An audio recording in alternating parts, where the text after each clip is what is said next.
Wardhannapet municipal corporation పరిధిలోని కళాక్షేత్రంలో Wardhannapet municipality ఆధ్వర్యంలో వర్ధన్నపేట శాసనసభ్యులు విశ్రాంత ఐపీఎస్ అధికారి కేఆర్ నాగరాజు స్వచ్ఛదనం పచ్చదనం కార్యక్రమంలో ముఖ్య అతిథిగా పాల్గొని కార్యక్రమాన్ని జెండా ఊపి ప్రారంభించారు. అనంతరం స్వచ్ఛదనం పచ్చదనం కార్యక్రమంలో భాగంగా చెట్లను నాటి పరిసర ప్రాంతాలను పరిశుభ్రంగా ఉంచుకోవాలని, ఈ 5 రోజుల కార్యక్రమంలో భాగంగా ప్రతి ఒక్కరూ అధికారులు ప్రజలతో మమేకమై ప్రజలకు అవగాహన కల్పిస్తూ ప్రతి ఒక్కరూ ఒక చెట్టు నాటాలని, ప్రతి చెట్టును పరిరక్షించుకోవాలని తెలియజేశారు. ఈ 5 రోజుల కార్యక్రమాన్ని విజయవంతం చేయాలని ఎమ్మెల్యే కోరారు. ఎంతసేపు మనం మున్సిపాలిటీ వాళ్ళను నిర్మించకుండా పాపం పారిశుద్ధ కార్మికులు వాళ్ళే చేయాల్సి వచ్చి వాళ్ళే బాధ్యత అనకుండా మన చుట్టుపక్కల పరిశుభ్రంగా ఉంచుకుంటే పరిసరాలను తప్పనిసరిగా మన కుటుంబం ఎలాంటి రోగాలు బారిన పడకుండా ఉంటుంది.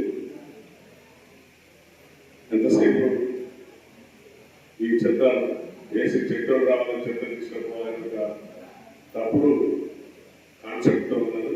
అది కాదు. కూడా మన గ్రామ పంచాయతీలు కానివ్వండి, మున్సిపాలిటీలు కానీ చాలా తక్కువగా ఉద్యోగస్తులు ఉండడం వల్ల ఈ సమస్యలు ఎదురవుతున్నాయి.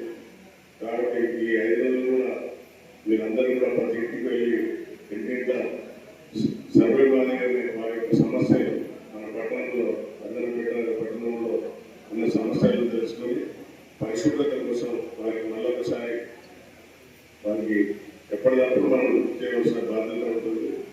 మనందరూ చూసి కోవిడ్ లాంటి మహమ్మారి వచ్చి మన కుటుంబాల మొత్తం దేశమే అలగలలో లేదు. కాబట్టి ఈ సోదరి చెప్పినట్టుగా ఇంటి ముందట ఎప్పుడు కూడా నీళ్లు వాటర్ స్టాండ్ అంటే నీళ్లు నిల్వలు అయితే అందులో దోమలు తయారైతే మలేరియా కావచ్చు, డెంగ్యూ కావచ్చు, ఫైలేరియా, ఇంకా వివిధ రకమైన ఈ దోమలు, ఆ దోమలతో మనందరికీ ఆరోగ్యం దెబ్బతీస్తుంది. కాబట్టి ఈ స్వచ్ఛదనం మనం తప్పనిసరిగా పాటించవలసిన బాధ్యత మన పైన ఉంది.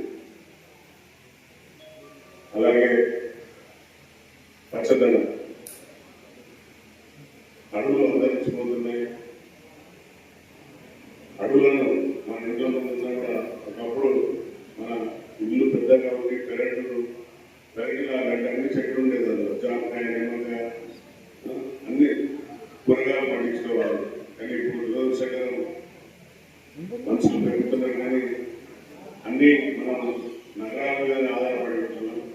చివరికి కోడిగుడ్లు, అలాగే చికెన్, నాటుకోళ్ళు అయిపోయి పాలు కూడా మనం ప్రతి వ్యవసాయదారునికి ఇక్కడ మినిమం ఒక ఆ యొక్క పాడి పశువులు ఉంటే అవి కూడా లేకుండా అంతరించిపోతున్నాయి.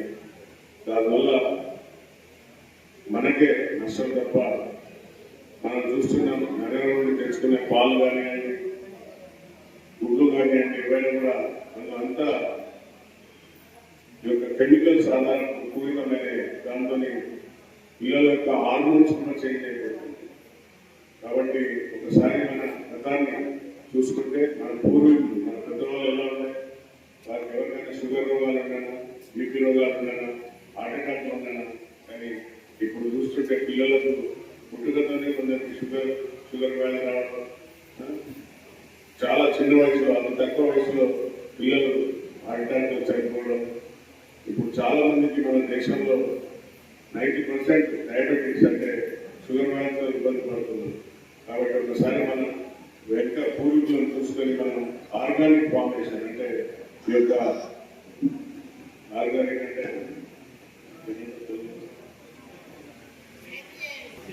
సేంద్రియ తెలుగులో రాబోతున్నారు.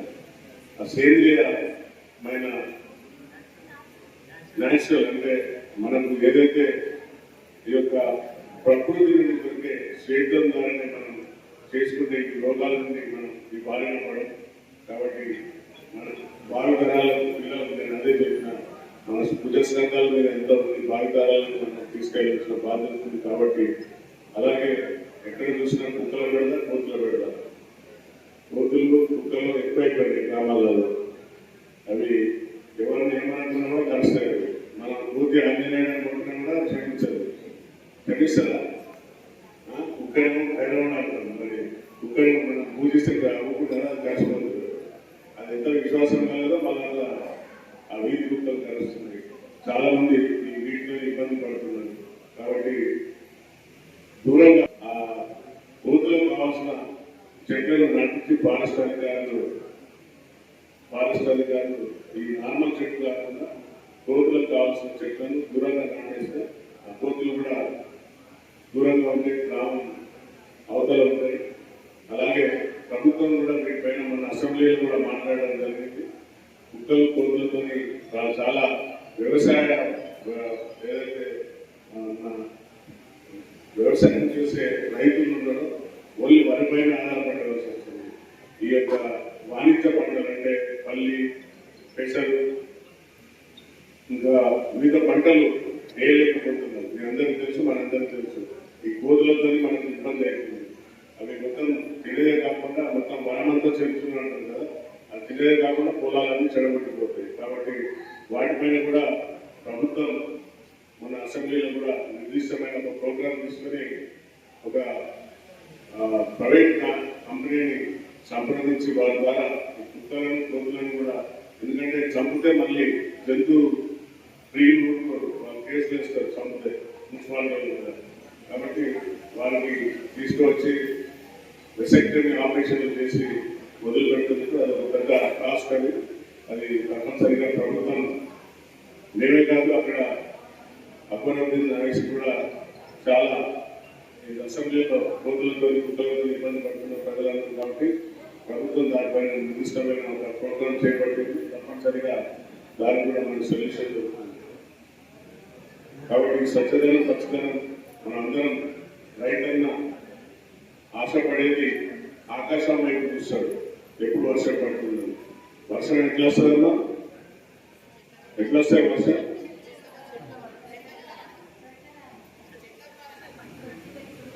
పచ్చదనం ఎక్కడ ఉంటుందో మక్కులు అంటే మేఘాలు